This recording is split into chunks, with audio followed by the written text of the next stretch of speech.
It's alright. Hey, my name is Dante, and the microplastic we're looking at today is the Studio Series Leader Class Soundwave, a brand new mold for an old classic. This figure comes with Soundwave and 3 of their cassette tapes, Ravage, Laserbeak, and Buzzsaw. And I've got 2 big questions we're going to answer today. 1, is this figure worth upgrading to if you have the previous mold? And 2, is this figure worth buying at $60? Did Christmas come early this year with a possibly superior gift? Oh, brother, this guy stinks! Alrighty, let's take a look at his design. His head sculpt is very sound wavy. It looks great. I wish there was some paint on the side, but it's not a big deal. The shoulder cannon is on a swivel, but man, is it short. Even on the box design, on the box art, you can see that it extends way past his shoulder, but here it's just, well, at least it has a great personality, you know? This tab right here on the top of it is also on the gun. I'm not really sure why they had to include it. I know why they do, but I don't think it's necessary. The shoulders and forearms are a little bit off in proportion. I don't love the visible pin. I don't really know why it's there, especially at $60. The hands, of course, still swivel, which is good, and it has a ejecting finger. But all the fingers move. I don't really know if you need your whole hand to eject, but What there you did go. he say? The chest and window obviously opens because it's Soundwave. The hip skirts are painted nicely in this silver paint. I'm sorry. The hips go up or up that far, and if you move the back skirt out, you can get a nice out, or back, nice back, a nice out. There is a waist swivel. Oh, I forgot. These elbows are double jointed, but it's on a really stiff double joint. You can see how much force I had to apply there, but that is glorious. I think all leader classes should have a double joint if possible. 90 degrees at the knee bend, which is fine. And these feet are pretty articulated. Like there's a full 360 swivel for the transformation. It goes out for transformation. It doesn't go back, which sucks, but it does have a very nice pivot. The gun also has a sliding feature to make it more compact for a battery. It's painted in clear plastic. People have reported paint chipping. I don't have any paint chipping on mine yet. Also, the orientation should be vertical. These fins on the barrel should be vertical. I don't know why they didn't engineer that. There are these strange tabs on the handle. I don't know why these exist. I think it's for the backpack storage, but that doesn't make a whole lot of sense to me. But the gun looks good otherwise. Still tabs into the hand otherwise, so that's nice. Toy accurate knobs, I guess. Not really sure why, but they're there. Every Soundwave has it for some reason now.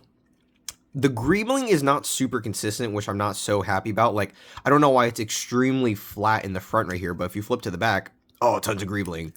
Doesn't make sense to me. The thigh greebling, again, there's detail right here, and detail here, but I mean, it's not on the forearms. I don't know why there's no greebling on the forearms then. The silver paint on the shin and the hips, or sorry, the shin and the knee, I should say, they're a silver that's different from the foot, I think. I can't tell if it's just a lighting thing, but I do believe it is 2 different shades of silver. Oh man, they look the same here, but on off angles, they look different, which makes sense to me because Soundwave's feet are a different color. On the back, this backpack is very accurate. Again, greebling and detail, right? Lots of detail, even on the inside and right here, but not on the front of the shoulder. I don't know. Painted buttons for alt mode, even Walkman knobs on the back of the legs and the record light, which is awesome. But yeah, I think overall for the design, I do like it. It's undoubtedly Soundwave, right? Like there's no doubt in my mind that this motherfucker is Soundwave. But there are things about it that I don't like. I don't like that this plastic is gray and not white. I think it looks a little too similar to the painted shins. I think more contrast would be very helpful. And the proportions, I don't love the proportions. I think the chest is way too big, but I understand that it has to fit core classes. So, you know, that's already a thing that they've done. They kind of shot themselves in the foot by making sure that this fits core classes. So I do wish it could be a little bit smaller, and I especially think that the core classes are no longer a thing. I think we could afford to maybe just make these exclusive accessories to Soundwave, but I understand that that's not going to make everyone happy. And speaking of the core classes, we got to talk about the tapes. These I am not as ecstatic about. We'll start with Ravage because I think he's a little bit more okay. Ravage, of course, looks like Ravage. The legs are definitely, the shoulders and the hips are definitely not as beefy as the original release, which is good because it was really ugly. But because of that, I do think the tape mode kind of suffers a little bit. And I'm not a huge fan of this head sculpt. The original Ravage, not the original, but like the previous version had a very menacing head. It looked like Ravage wanted to like escape out of the cage, right? Like when they would survey the Autobots, like they did so almost out of spite. Like they hate the Autobots so much they just have to keep tabs on them. This dude looks like a pug. Like, man, that is a stubby snout, man. Then the teeth, I mean, I appreciate that there are teeth details, but honestly, it's not very menacing. So this is better, but only mildly to me. The birds, however, I think are objectively worse. The wings are more cartoon accurate, which is nice, but they just lack so much of the personality that the tapes have. This head especially, this neck is so weird looking. It's so turkey-like. And the head, it doesn't, like, just does not scream Corvid to me. Like, not Ravage, Laserbeak and Buzzsaw are both meant to be Corvids. They're meant to be ravens, crows, and stuff like that. And I just don't get that from this. On the old version, too, I think there was painted silver on the beak, which made it look a lot nicer. And there's also, like, a sweep in the back of the head that extends past the neck. That is not the case. Oh, man, please focus. That is not the case with these tapes. They just lack so much personality. They don't have as much detail as they used to. Still part warming, whatever, right? So, for the tapes, I'm not as thrilled about the design. They just don't look quite as good for a supposed improvement in things like cartoon accuracy and articulation. So I forgot to mention, they can technically perch on Soundwave's arm. It's not very stable though. There's tiny little grooves right here that are, I think, supposed to align with this fin, because otherwise I don't know why else it's there. And I mean, it's on there. Kind of, not really, but it's on there. So let's get into the transformation. The transformation is very straightforward. It is still Soundwave. You take this off and you take this off. We'll set them off to the side, maybe push in the barrel for now, right? You take the arms, you fold in the wrists. This is very standard stuff for most Transformers. Make sure it's aligned or else it will not fit. It's like, man, that is a perfectly sized screw. If you don't have these exactly straight, it will not go in kindly. Okay, you take the backpack, you flap these out a little bit. This will become the cover for the batteries. Fold Soundwave's head in. You take the shoulders, you fold them back. Then you take the legs and or the waist, you rotate it, flip to the back. Nope, sorry. Flip open these tabs. Take the feet, swivel, push them in. Pull out this heel tab, which is not a heel spur, and then you only fold the Walkman knobs in. This makes me upset because I wish the Walkman knobs were visible, and you'll see why I wish they fixed this engineering later. Do the same thing on the other side. Then we take the legs, and we kind of do the same thing you always do with Soundwave, and you push them in. There's a tab right here that will clip in. And it will clip in very satisfyingly. Oh yeah, flip the hip skirts up, fold out these tabs, and then another satisfying, yeah, push this down. Okay, these knee pads, on the previous mold, they would stick out like this, which I didn't like. But now, they just push right in, nice clean box. All right, take the arms, straighten them out.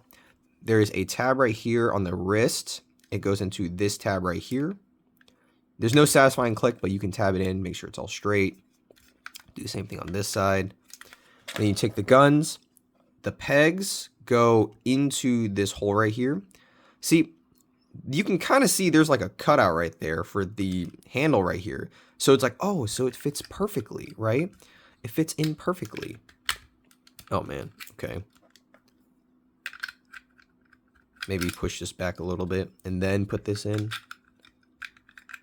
Yeah, but then on the shoulder cannon, it doesn't have those tabs. So the tabs are unnecessary. Whatever. Then you push the head back in, close this up, and then this tab right here. Oh man, this tab right here will slot into this tab right here. So again, this tab kind of feels unnecessary. I mean, I guess it keeps it flat, but like at the same time, it's not super flat to begin with, and it's not like this is required to keep it flat. But here is the alt mode. Let's do the birds transformation real quick to get the birds in. You take the backpack off, you fold the head back all the way back, fold the head straight and then back. You take the wings, you fold them forward, you fold it around, the legs come out, and then the wings sit on top of that.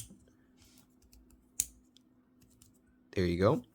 For Ravage, you remove his tail, and then you take the head, you flatten it out. There's a split down the middle. Kind of hard to get your nails in there, but you can do it. I believe in you, just like how I believe in myself. You take the arms, or the front legs, the forelegs, you rotate them up and out like this. Then you rotate the whole body. You fold the legs out and in. And then you get these feet kind of tabbed into the gap between the legs. And there you go. That is not really a tape. Woohoo! And for Laserbeak, it's the same way, obviously. So here's the alt mode. And yeah, that's a nice cassette tape brick. Without a doubt. I mean, there you go, right? But when I flip it to the back, this is where I feel the improvements are only marginal from the previous mold. So this stuff definitely does not hide away as well. The arms just stick out. I mean, like they can just be pulled off, and there you go, right? But I do think the batteries are in a better spot now. This makes more sense to me. But this side profile, man, I am not a fan of this. And this is where I mentioned the Walkman knobs from the back of the legs, right? Because they were so close to getting it right. This tab right here, this is the outside of the ankle. I'm not sure why they couldn't figure out how to flip this out a little bit to at least sit so that it covers this gap. At least cover the gap like this. Because that would have also been part of the Walkman knobs, right? The Walkman knobs on the side of the Walkman. But they didn't do that. And this is where I kind of bring up the idea that I kind of wish that they got rid of one of the tapes, maybe one of the birds, and dumped more money into either all of the other two tapes or more money into Soundwave himself, because this is very close to being good to me. It's very close. It's just not quite there, right? And this would be an easy say to be like, oh man, it is better. Look at it. The top view is so much better. But man, that side view is painful, man. Like, oh man, that does not look good. You don't look at the bottom of the Walkman. Yeah, you're right. I don't. But I know in my heart, if I look at the top like this, I'm like, what the fuck is this, right? Like, it's just comparable to its counterpart to me. So take that as you will. I think it is equally as good as its previous version. Man, those arms are ugly. So, in conclusion, what do I think about this figure? Overall, I'm slightly disappointed in this figure, but I do like it. And that is my fault that I'm slightly disappointed, because I compare everything to RPO1, and that to me is the unequivocal best Soundwave toy ever created. So I have to acknowledge those biases.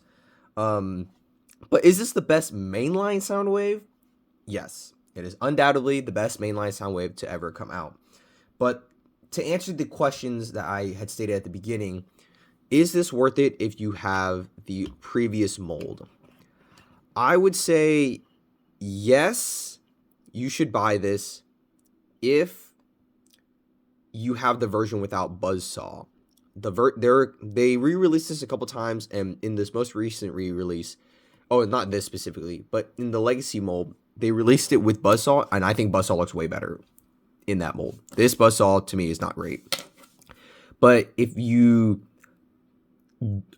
already have Buzzsaw and you happen to have Laserbeak from the the 2-pack with Laserbeak and Rumble, I would not get this because it's such a marginal improvement to me, and that I can't really feel that I can tell you, yeah, go spend $60 in this. Because, like, dude, $60, man, that's enough food for one person for a week from the grocery store, right? But if you have the money to spare, this could be a buy for you. Is it worth $60 just in a vacuum? I would say no. I squarely believe that this should be a Voyager, especially since 2 of the tapes are copy and pasted. This does not cost you extra money to engineer. And the engineering is, in my opinion, worse than the old engineering. It's less articulated, it's less accurate, and it doesn't really have anything to add, right? So I think the cost of 3 tapes plus a Voyager figure don't really add up to being a leader to me. I understand that core classes are technically like $10, but considering that core classes are no longer part of the line, we can't accurately say that they are $10 in this economy. So I would say for $60, no. I wish this was $45, or $42, the new Voyager pricing. But that's been my look at Studio Series Leader Class Soundwave. Let me know what you guys think in the comments below. If you guys liked the video, feel free to like, feel free to subscribe if you wanted to stick around for some more content. This is my first video, so I'm very open to criticism, any feedback you have about my review style, things I forgot to mention. Just let me know, throw them down in the comments below, and I'll see you guys next time.